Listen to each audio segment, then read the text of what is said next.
Hey, sports card fans, it's John, Wade Boggs fan. Hope you're all doing well.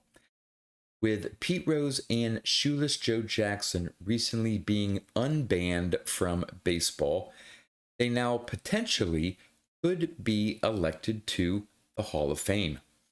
And with that, Graig over at MidLife Sports Cards for his question of the week wants to know which two players we would add to the Hall of Fame.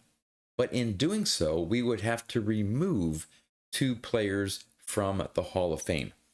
Now, I'm not going to take the easy route and say Pete Rose and Shoeless Joe Jackson should be in and pick on poor Harold Baines and say that he should be removed and one other player should be removed. While I do think and hope that Pete Rose and Shoeless Joe Jackson one day make it into the Hall of Fame, I chose two other players, ones that I've often said I feel should be in the Hall of Fame.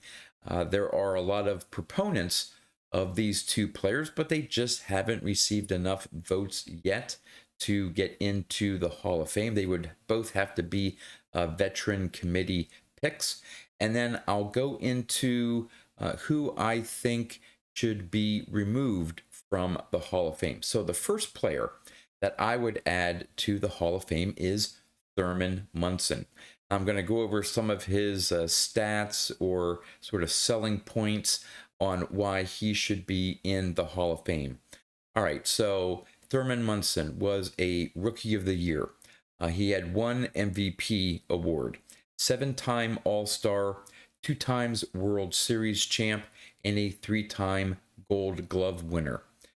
He played for 11 years. He had 1,558 hits, 696 runs, 113 home runs, 701 RBIs, and had a .292 career batting average. Munson's JAWS score puts him ahead of Hall of Famers like Roger Bresnahan, Roy Campanella, Buck Ewing, Rick Farrell, Ernie Lombardi, and Ray Schalk. Munson's career WAR is 15th all-time among catchers.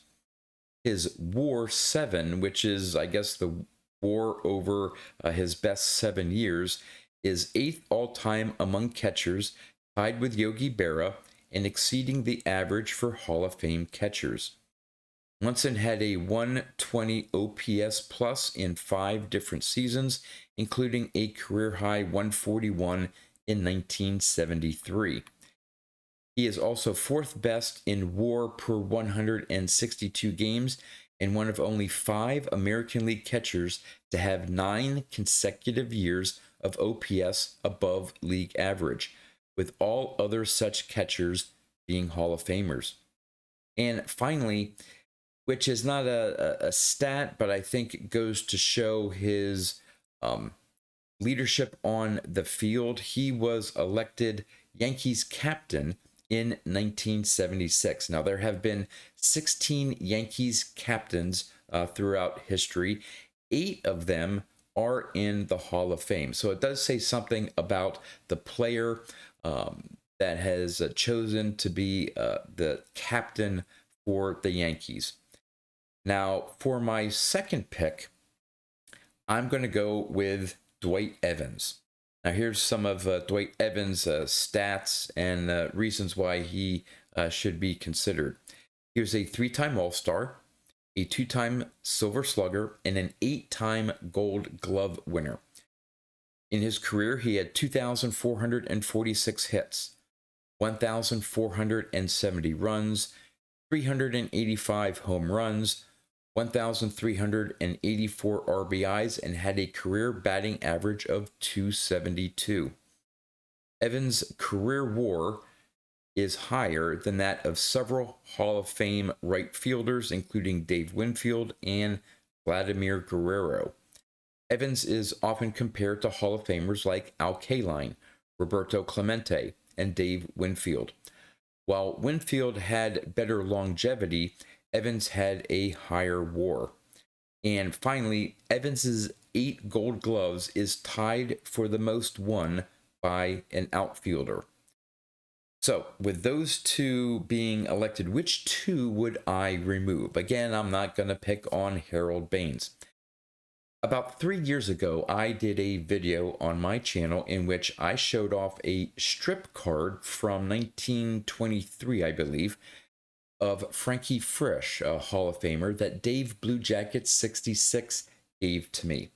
And in showing off that strip card, I did a little bit of a background and history of Frankie Frisch.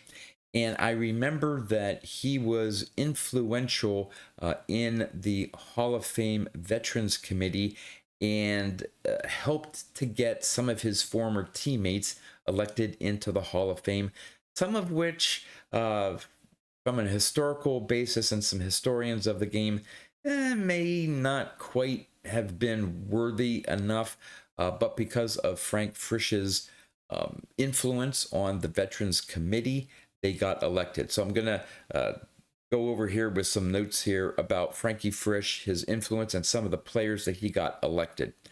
All right, so Frankie Frisch, while not directly getting anyone elected, is known for his influence in the Baseball Hall of Fame election committee.